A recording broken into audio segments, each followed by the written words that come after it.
everyone, and welcome back to our podcast, Building People, Companies, and Careers, brought to you by AccruePartners here in Charlotte, North Carolina.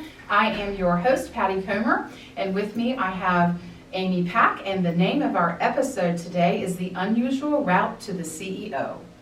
Hello everyone, it's great to be here again for another episode. AccruePartners is a total talent solutions provider headquartered right here in the Queen City.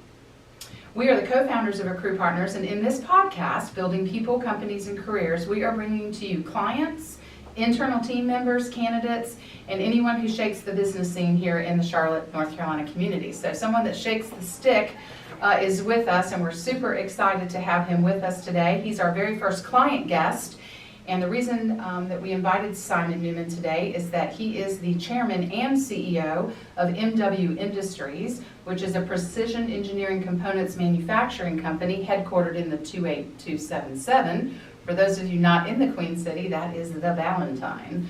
So we are very excited to have Simon. He has been a client of ours, I think, since 2002. Yes. That was like the year we opened. I remember we were at 2137 right. South Boulevard, and he was making sales calls, and I think she was upstairs calling you, and I was downstairs working. I'll never forget that call. It was just loads of fun, and I think it might have been a tax job or a controller. It was a controller search. A controller search. You have better memories than I do.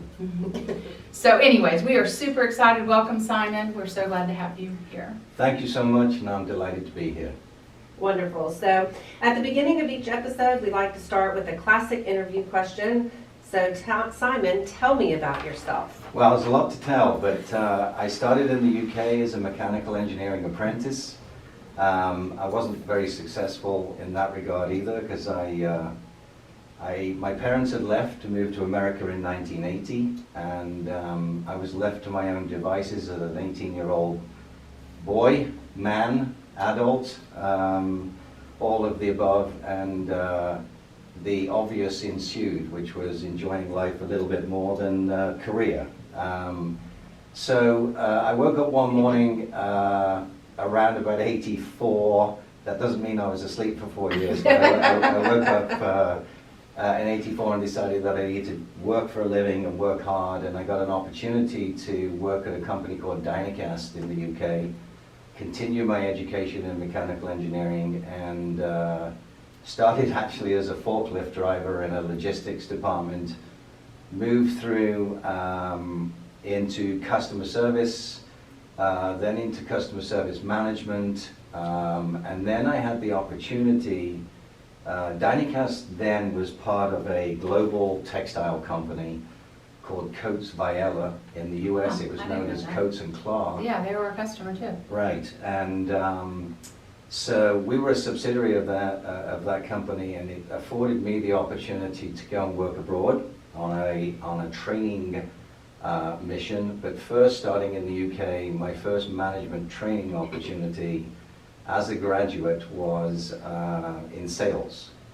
And so they gave me this old-fashioned, what seemed to be like a fishing creel with lots of parts in it at the time. And as a black sheep, or as somebody that was coming in that didn't know anything, they gave me the two worst territories in the UK, which is Scotland and Wales, which, for those of you who don't know, are about as far away from each other as you can possibly get from where we were based in Alcester, Warwickshire. So I did that for a while, and then had the opportunity to work, or move actually, continuing that training into the US. I started in Chicago. I arrived in Chicago on December the 30th, 2002. Walked outside, I think it was minus 35 degrees at the time without the wind chill, probably minus 50 with the wind chill. Wondered what the heck I was doing in Chicago. But then I ended up working on the machines, first shift, second shift, third shift, and back then I remember my goal was to become a production manager, and that was it. That's all I wanted to get to. I'd come from humble beginnings. A production management job with somebody that hadn't had formal education would have been a massive goal.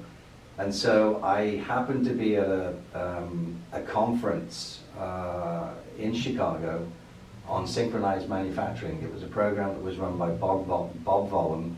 Eli Goldratt had written a book called The Goal, and that gospel was spreading around manufacturing companies, lean, synchronized manufacturing. I happened to be at that seminar with a bunch of presidents and general managers from Dynacast in North America.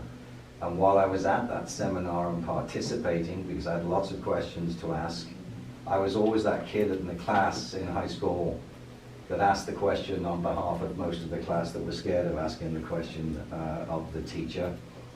Much to my chagrin, because most of the teachers would send me outside at the time for disrupting the class. But while I was at that conference, one of the presidents offered me a job in California as the customer service manager in Tustin, California. And so I accepted the job. I was married at the time to a lady that stayed in the UK when I moved to Chicago, because I was supposed to move to Chicago on a training mission for 6 months. I've never been back since. And so, God bless her, she's moved on to a better life too. But I moved out to California as the customer service manager. I worked for the best boss I ever had at the time, and actually throughout my whole career, a guy by the name of Paul DeQuani, who trusted me, took a chance on me. I'm not referring to the ABBA song now, but took a chance on me. And that might be your theme song. Yeah, it might be my theme song. I love that. Take a chance on me. Yeah, and so it's seemingly every 6 to 12 months in that job, I got promoted to the next job.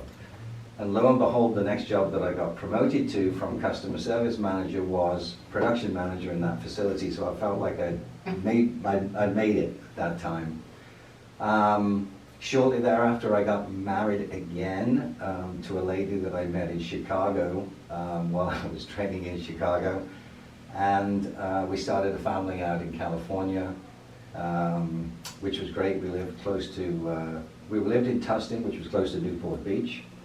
Honestly, when I arrived in California, I think I was about 30 years of age. I thought I'd landed in absolute paradise. I was curious how old you were at this point. Yeah, I was 30, and so it was perfect. And how old are you today? 61. Whoa, dude, you look great. I don't know how old I thought you were. I think that's gone. Yeah, it is. It's amazing. You look, I mean. It's all the plastic surgery. Okay, I want that doctor's name.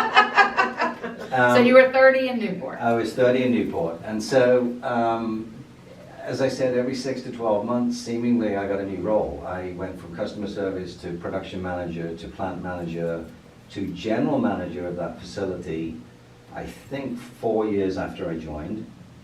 Then we built a new facility in California, in Lake Forest, which was the biggest and boldest and newest technology facility in the Dynacast footprint at the time.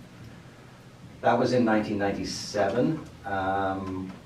I then got a little bored of that job, which was one of the things that's happened to me through my career. I've gotten bored too quickly and moved on to the next thing, which was great when I was younger, but today that's not something that I'm ambitious to move on to. I've done very well, and we'll come on to that in a moment. But so I got offered another job in Portland, Oregon in 1997 to run several facilities in a plastics business that Dynacast had purchased in 1996. I ran those facilities. I was based in Tualatin, Oregon. I ran businesses in Denver, Calgary, Puerto Rico, Minnesota. And so that was my first kind of branch out into multi-site responsibility. At that time, reporting to the president of the plastics division for North America. And so I'd moved at that point from the die casting business into plastics. And from 1997 to 2000, I did that job. And then the guy that was running the North American Dynacast division either left the business or fired or had another opportunity. I don't remember exactly what happened. but I got a call from the CEO of Dynacast at the time, which was a very proper, university-educated, Dr. Spears, his name was. Oh, wow. He went to Newcastle University. He was very, very tough, very knowledgeable. I think he was a metallurgist by training, but I learned an awful lot from him. What is that, a meta? I think you call, what do you call metallurgical in America? You say What is metallurgy. Metallurgy. What is Metallurgy. metallurgy? It's the science of materials. Okay, material science. All material science. Material science engineering, they have that at Clemson. I think you know that place a little well, I right? do know Clemson, yes, I do. You might should be a professor at Clemson over the material engineering. No, I doubt that. I doubt that. But my son is a Gamecock, so Okay. never forgive me. Oh, because yeah, I'm he's sorry, going wrong to- school. I don't know why I thought something with Clemson with you. No, I He's a think Gamecock. Just hated it. Okay, yeah, maybe. Okay. That's okay. We won't Yeah, tell Amy yeah, that. Her yeah. daughters go to Clemson. Exactly. So I did that. They offered me the job as president of the North American division because that person had exited from that role back in the Dynacast division, based in New York. And I took that role, went home and told my wife that we were moving to New York. I remember going to look for a house in Scarsdale and the surrounding area in New York. It was a pea soup day. We looked at a 2,000 square foot house that I think at the time would cost, I don't know, $600,000 or $700,000, which at the time was a lot of money. Still is today, frankly. And I think the entire house needed gutting from top to bottom. And so when we got back to the hotel that night, my wife politely said to me, I won't use the words that she used, we're not moving here. So I remember calling the CEO at the time, who I then reported to for Dynacast. And Dynacast was a worldwide business. We were in 35 countries, lots of different facilities, based in the UK. It had always been a UK-based business when it was part of Coates. So I said to him, listen, I very sheepishly, I've got something that I need to talk to you about. My wife doesn't want to move to New York. And after a few expletives, he said to me, okay, well, you know, we have plants on the East Coast. Why don't you pick something or some location that you'd like to move to, and we'll go there. And so I went home. I spoke to my father at the time, who'd moved to America in the 1980s, early 80s, who was living in close to Salem, South Carolina, not far from Clemson University. And he tried to convince me to move actually to South Carolina, but to which my wife said, and I won't use the words again, we're not moving to South Carolina. So we ended up honestly picking Charlotte within an hour of the conversation, just because it was more cosmopolitan, it was much quieter than it is today. This was in 2001, maybe 2000. And honestly, it was from a location standpoint and seeing the growth here in this city, it was the best thing I ever did. For family, for culture, for the city's cosmopolitan. You've got, you know, access to the mountains, access to the beach, the airport's fairly good. And look what's happened over the last 5 to 10 years. Yeah, I don't think people know that about you, that you've relocated jobs, companies, responsibilities. You really have made a big impact to our city by bringing corporate offices and functions to Charlotte that weren't here before, and you've really created opportunity. And that's, I know when we've always sold opportunities or requisitions or positions that we're working for your company, we always talk about the fact that the leader has always found Charlotte to be impactful, to bring jobs, and I guess that's what kind of continues. I mean, 2001, you've lived here now 3 years. Yeah. It's Yeah. fulfilling. Well, you've done this now twice, brought 2 Yes. headquarters to Charlotte. Yes, I have. I bought Form Technologies here, which was the new name for Dynacast when I was the CEO there. And then when I left Form and became the chairman and CEO of MW Industries, I also bought that corporate office here. It's a little bit selfish, I live here. But frankly, Charlotte is a great place to hire into. right? There are some parts of the country which people find harder to hire into. Charlotte's not one of those. It's new, it's got a lot of young people, there's a lot going on, it's vibrant. House prices used to be affordable, still are compared to the Northeast. And there's a lot of industry here, and there's a lot to do. So it's a good place to be based, and it's a good place to hire into. Yeah. Right. Let me ask you one question from building people, companies, and careers. I can only imagine the feeling that you had when you made that president title. Like Simon Newman, comma, president, or the business card had president. Can you remember and kind of pull out what that felt like from a career? Like you made it, like what came to your mind? How did you feel since you were the guy that's the unusual route, not the right degrees, not the right whatever? Like remember how that felt? Tell us how it felt. Yeah, so I've always been quite humble as it relates to my what I've achieved, to be honest. I don't talk about it a lot. I don't feel like it adds a lot of value to those around me. And I hate the bragging element of that. But personally, yeah, every job that I got, including that one, that was the very first big one, was a sense of achievement.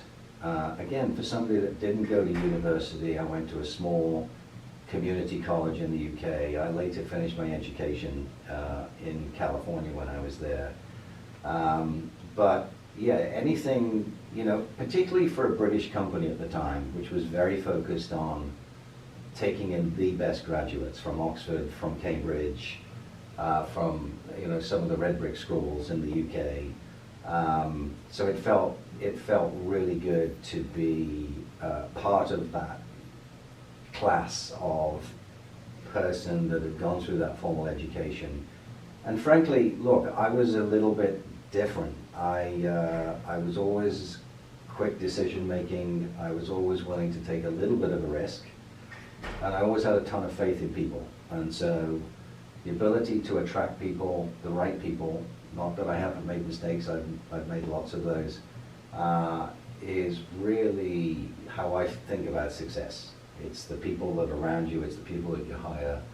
And I'd rather take 5 A players than 15 C players any day of the week and stretch those A players as much as I could. Yeah, really true, and especially in this market where we're all fighting whatever this is, recession, I don't know exactly how to describe it, but we're all looking at the A players that are going to pull us out and, you know, the key, you know, contributors. So, but I, you know, appreciate the story, and that's what does really make you very unique and make people attracted to you, is that you are different and you don't have this certain educational track. And I guess when you also think on your career, education and experience, what are some of those attributes about you that make you so successful? And some of them are innate and some of them are taught, and but if you were to think about, like, why are you so successful? Like, what is it? I think that most of them in my case are innate, although I've learned a lot through making mistakes over many, many years.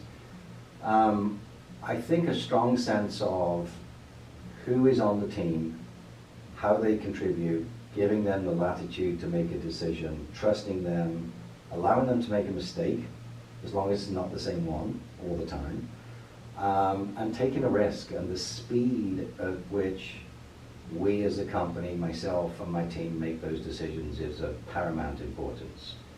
And I find I mentor a number of CEOs in different companies today, and I find that not most, but some of them are obviously very bright.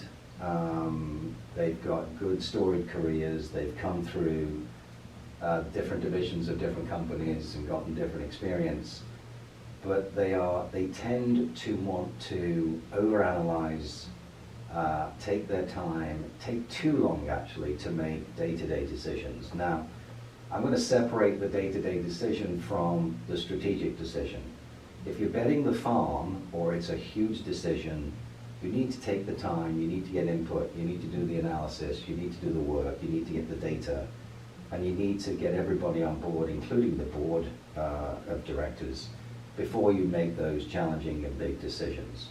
But the day-to-day decisions, the weekly decisions, the monthly decisions, where you're not betting the farm, so many CEOs tend to hover over the data and the analytics and are almost worried about pulling the trigger. And I find that I'm mentoring a number of CEOs and the people in my own company to pull that trigger sooner, especially if it's not betting the farm. Because frankly, if you look at the number of mistakes that CEOs make on a weekly, monthly basis, it's probably, honestly, anywhere from 30 to 50% of the time.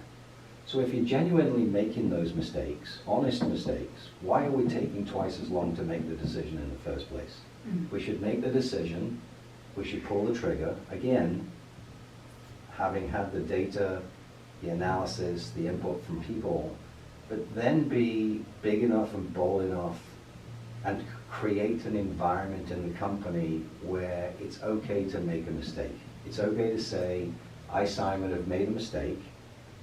Make that mistake quick, make that admission quickly, pivot and move and try something else. Yeah. And I think if more and more people would do this and not get lost in today's maze of, is it the right thing?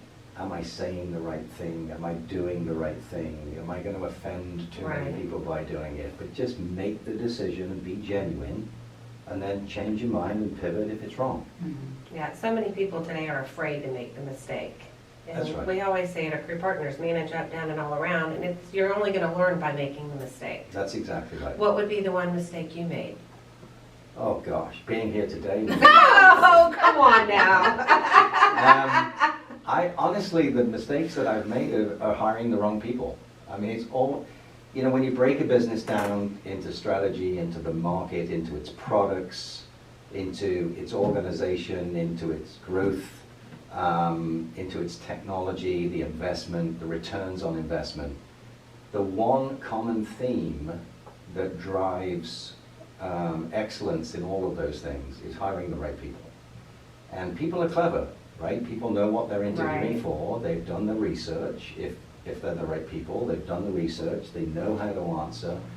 And you can do a lot of testing. You can do, you know, a lot of referrals. You can do a lot of checking on individuals. And in the end of the day, you know, how often are we more than 50-50, 60-40? We're taking a gamble. And I think some of the mistakes I've made is hiring the wrong people. Where I do not tend to make too many mistakes is recognizing that early and moving on. Right. And honestly, I feel like you're doing that person, even though it might not feel like it at the time, you're doing the company a disservice, you're doing the person that you're letting go a disservice by not acting soon enough, not allowing them to get into the marketplace soon enough and find another job. And so being scared, to your point of making the decision, I think is a big problem. Well, and there's a lot to be said with hire slow and fire fast. That's I mean, right. you kind of know really quickly if this person's Yeah. going to fit. And I guess when you are interviewing people and you say it's the right person and sometimes you don't know, are there things that you just look for, like you just know? Like for me, I just interviewed a young lady today, and like her energy level had an extra set of batteries, which is how she and I are wired. And if you don't have an extra set of batteries, you cannot work for Patty and Amy. Super accountable, thoughtful, researched, willing to speak her opinion. In the interview, she had opinions. And so I find a lot of times it's the energy, and it's kind of a subjective chemistry. I'm looking for, yes, I gotta have this, that, and this. But are there things that you just, you know, when you think about the best hires, or when you meet somebody first, and she's like my person, like I know? Yeah, I think energy is incredibly important, right? You don't want to be in an interview and be disappointed with the level of energy of somebody you're interviewing. I think passion is very important. I think knowledge and the research they've done of the company and the ideas, and I also think tough questions they might ask you in the interview is a sign that they are engaged, they've done the research, they're ready to go. I also think somebody that thinks a little differently is healthy. Somebody that, you know, comes at something from a different angle. But, you know, more than anything for me, other than those things, is I'm ready to go the extra mile, and I'm ambitious. I'm ready to prove to you and the company that while I'm being employed to do this job, in 2 years' time, I'm going to be capable and I'm going to prove to you my capability so I can do something bigger. And Yeah. better. I think sometimes when people hear the words energy, they think you have to show it with a lot of sales and Yeah. CEO charisma, and it's still the same, like the ambitions of a data person are relevant to the ambition and a salesperson's ambition. So I think it's a really good word. One other thing I was thinking about when you were talking, the career that you started with the Coat smaller Mhm. company Mhm. and now MW. MW and then Form and Dynacast, are they all interrelated? Is it the same company over time, or these different companies? Because your career, you have a very long, the longevity and associated Yeah. stamina with your career. Similar company, different ownership structures? It's different companies, different ownership structures. So I moved from the president of the Dynacast division in North America to the worldwide CEO of that company 3 years later. So in 2000, I became the worldwide CEO of that company.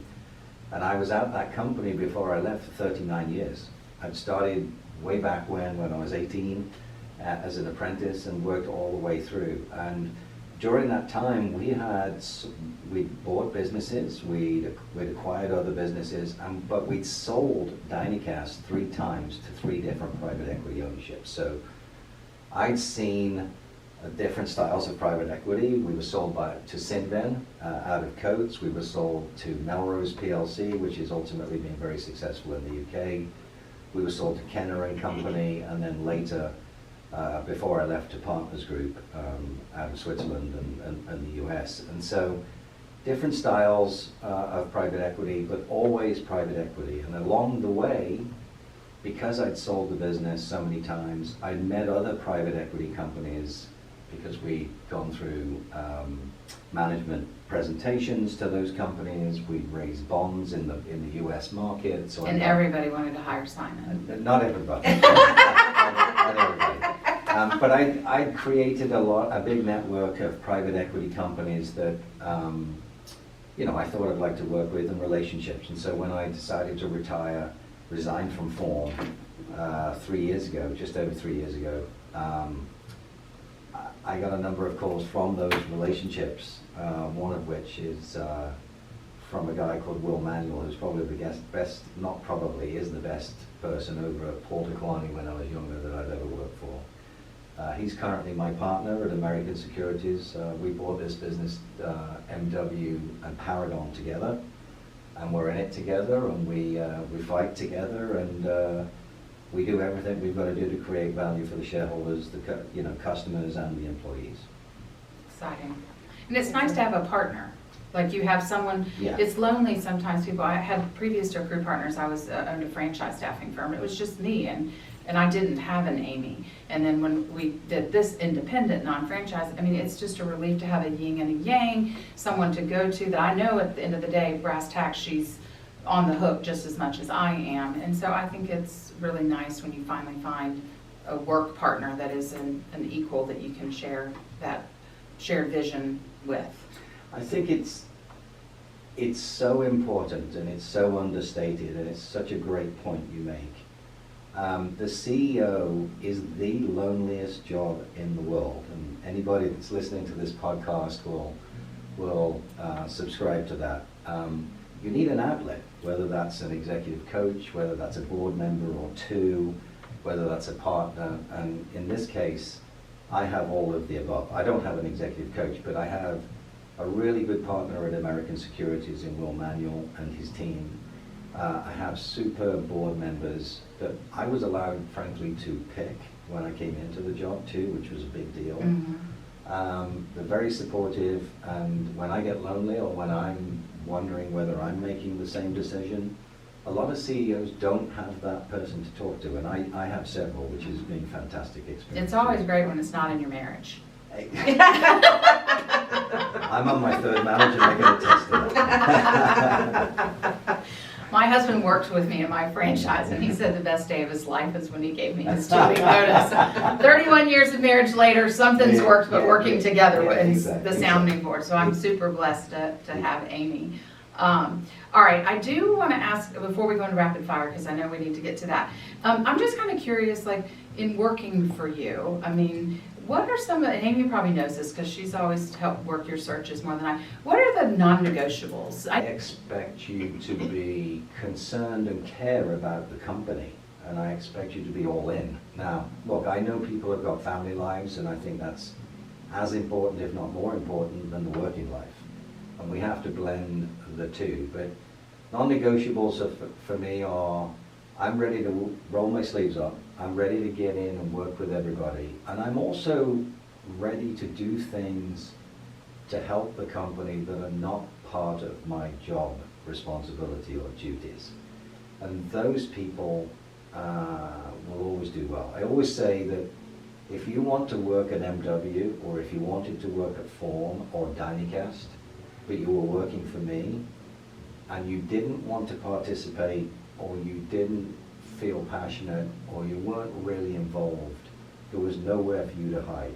You'd stick out like a sore thumb. Mm-hmm. Equally, if you're willing to roll up your sleeves, if you're willing to get stuck in, if you're willing to go the extra mile, if you're willing to care and be passionate about the company, and you're willing to do more over and above your job responsibility, you will also stick out for a good reason, stick out like a thumb. So, it's pretty obvious the style of people that we hire, or try and hire, and sometimes it's unsuccessful because culturally it doesn't fit. But most of the time, the people that fit are part of the family. They understand, they work hard, they're passionate, they love their life, they love getting home to their families, and I have a lot more empathy for those people and a lot more tolerance than I do for the others. And again, it's not that the others are bad people, it's because they just don't fit in that environment, and we owe them a responsibility to explain why, and we owe them a responsibility to make a decision and get them into the marketplace and into a fit that they deserve. I read on LinkedIn yesterday a post, and it bothered me so much, and it was a leading executive somewhere who wrote, the post was something about care less, do less, don't care about your job. And I understand as a founder, and probably even though you're a CEO and hired, was he a government worker? No, it's a she, and was in financial services, who I followed this person for years because she's always published some interesting things. She made a comment one time on a Boomerang, the post where we hired back people who left, and I found a lot of value in that. They left and learned a few things, but knew that we were the best place to be, and they came back. She made some comment about if you fired someone, why would you want them back? I mean, people change, evolve, and all these things. I mean, and so does the manager, right? So does the boss. But I thought, what a bad piece of advice that had thousands of likes. And I'm thinking, you know what? That's the kind of person who's never going to elevate. Because as a leader, I want someone who's passionate and cares. And yes, I'm passionate and care about their family. And I think about Alyssa, one of our employees that has been with us and has a very long trajectory of success. She cares, and I know there's a genuine, and I thought, care less, you're never going to get promoted. And it's really bad advice that's getting circulated to our young people. And don't get me wrong, I know at 54 years old, my lens is kind of old school, work hard and it pays off, but it has paid off. And I can look at the young people in my office and I can point to the people who have a very bright future, not just at my company, but in life, versus the people who treat what they do for a living as a job versus a career and a passion. So I think it's so interesting to hear really successful CEOs talk about the things that matter, because it doesn't matter what industry or job level. You could be the receptionist, you could be the data analyst, and if you go above and beyond and say, hey boss, I found this, you should consider it, I'm going to think this person's a genius. They thought about their job outside of work. It's not just show up. I think you're right, Patty, and to me that advice seems a little strange, but we've also got to adapt, particularly at my age, to attract people, right? And so whether I'm being a stickler for being on time, is that really relevant for every job? Probably not. But because I grew up on the shop floor, and because I'm a coalface guy, and because we've got 30 facilities in the US, I say to myself, every one of those facilities I've got people clocking in every day, and if they don't clock in, they don't get paid. So why are we in the corporate office afforded the ability not to do the same thing. Mhm. Obviously, we don't clock in, but that type of thing. So I remind people all the time, the people that are out making the widgets at the coalface, if they don't clock in on time, they don't get paid.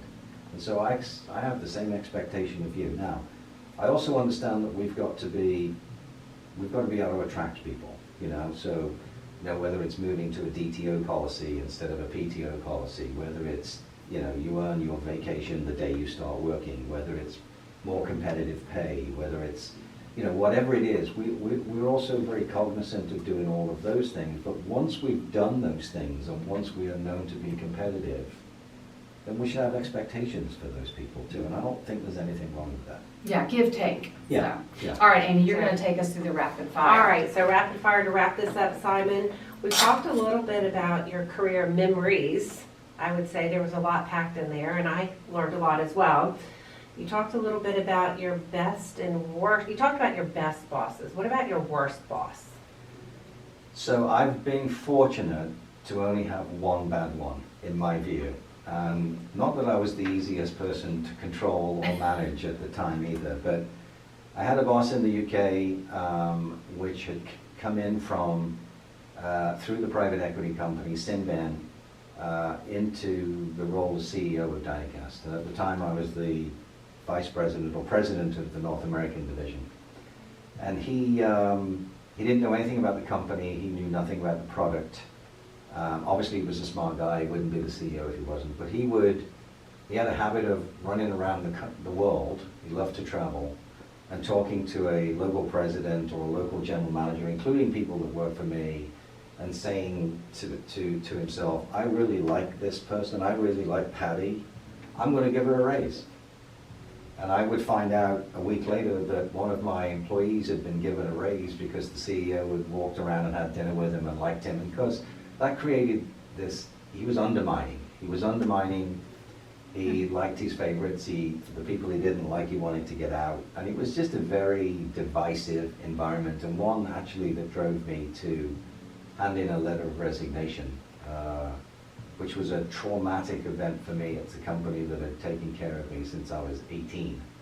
And so I did hand in my resignation, but fortunately for me, there was enough momentum of people in the business that felt and thought the same way, that the private equity company recognized this, and they ended up actually firing him and appointing me as the CEO of the entire company. Wow. So it turned out to be a great thing for me, and I'm sure he was good in lots of other roles, but that was a really bad time for me because of him.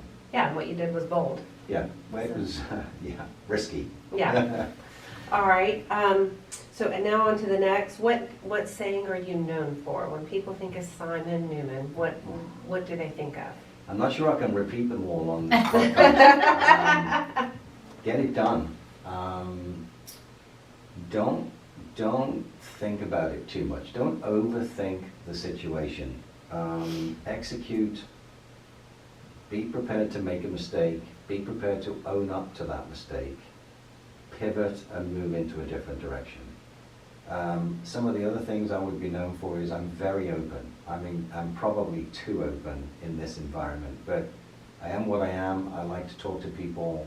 I like to express very directly how I feel about a situation. And again, for those people that succeed in working for me, it just elevates them to a new level because they feel like they can make these mistakes. They feel like they can make a decision. They feel like it's theirs, as opposed to having to check a box every time something comes around. Right. You're genuine about it, building Mhm. those relationships. I will say people always say that about you. I'm fair too. I may be tough from time to time, but I like to be fair. I like to be fair on both elevating people, and if we've got to move people out of the company, be fair there too. And be direct and explain to people why, because I think we owe them the ability to understand why it is we're making the decisions so that they can make a better decision the next time around. Yeah. Mhm.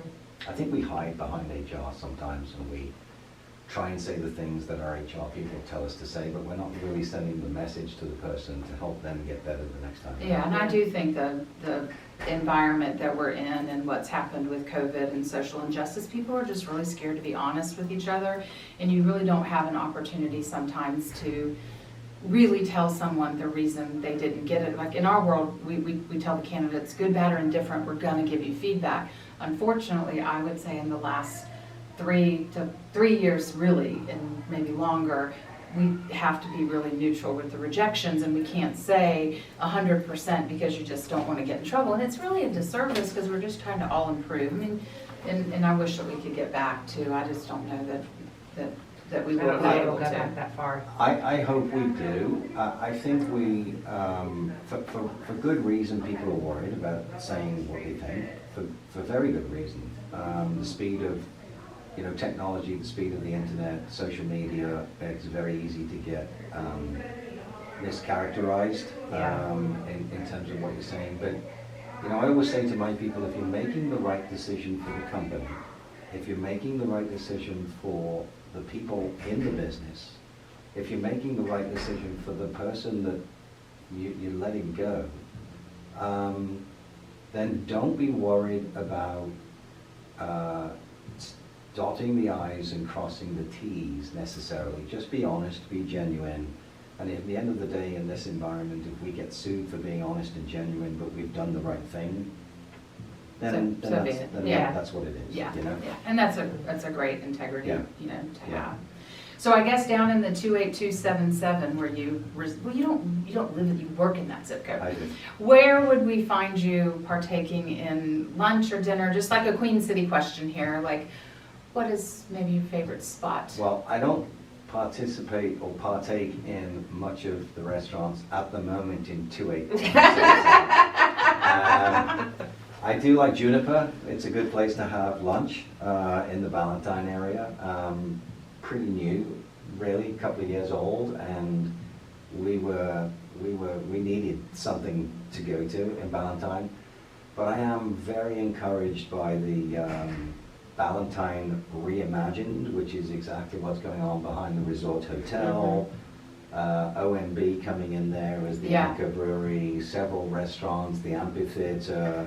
I think that's going to change Valentine for the better. And I think when you think about all of the commercial and residential building that's happened south of Valentine, whether it's down the 521 or down the 16 Providence Road or out that way, the only place they can go at the moment, other than a Via Roma in Waverly or a couple of other places, is to South Park or in town. And so I think having something in Valentine that's got some, I don't know what those restaurants will be, but farm to table and some other things and a little bit of fun for young people, I think that will change the dynamics. Yeah, it looks beautiful. Yeah, I'm not sure when it's going to be finished.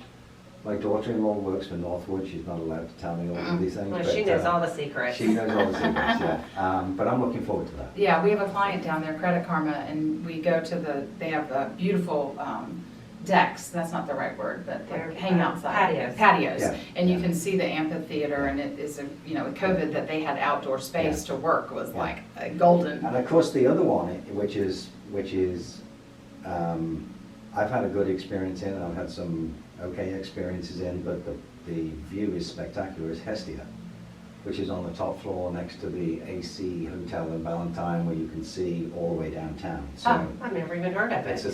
Guess where we're meeting you for a mocktail or a cocktail. Yeah. No, it's a spectacular view. It's a really nice place, yeah. And of course, the Blue Taj, which is one of my favorite restaurants, Indian restaurants in Valentine. And it's been there a while. We're sorely lacking, but it's coming. Okay, awesome. Well, I wanted to take this opportunity, I know Amy too, but I mean, we've been with you as a client and a friend now for 22 years. We can't thank you enough for all those memories and experiences and hiring and lots of great opportunities. So thank you so much for supporting AccruePartners and being a mentor to Amy and I as we've grown our business. And I think it's interesting, she and I talk about this often. We're on our path to 50 million, which is nowhere near your size, but like much like you, we don't have, we both went to college and have some, but they're not fancy, you know, name brand Ivy League schools, you know, and we're learning to run a 30, 40, $50 million company now, but we've never done that before. We're not the hired gun that's been there, done that. We are the gun that's driving it. So acknowledging not knowing everything and making mistakes, but also we are very quick to make decisions and execute. I just admire you for that, because I know that's our journey, and it does feel to know that you're supported by a client who understands that maybe you haven't done this before, but you've got all the batteries in the world to be successful. So I personally thank you for all the support. And I want to thank you both. I mean, you've been a trusted partner for me at Dynacast, at Form, at MW, at Paragon, and I feel like you've invested in our culture. You've invested in me, you've invested in other people at MW and those other companies, and that helps you really vet the candidates out and understand which candidates suit our culture and will mostly succeed in that culture. So I thank you for your friendship too, for your expertise. We continue to be delighted with what you provide to us, and we will continue to espouse your name to others in the Charlotte area and other areas, because I feel like you've got a product that really works. You really care about the clients or the people that you send to us.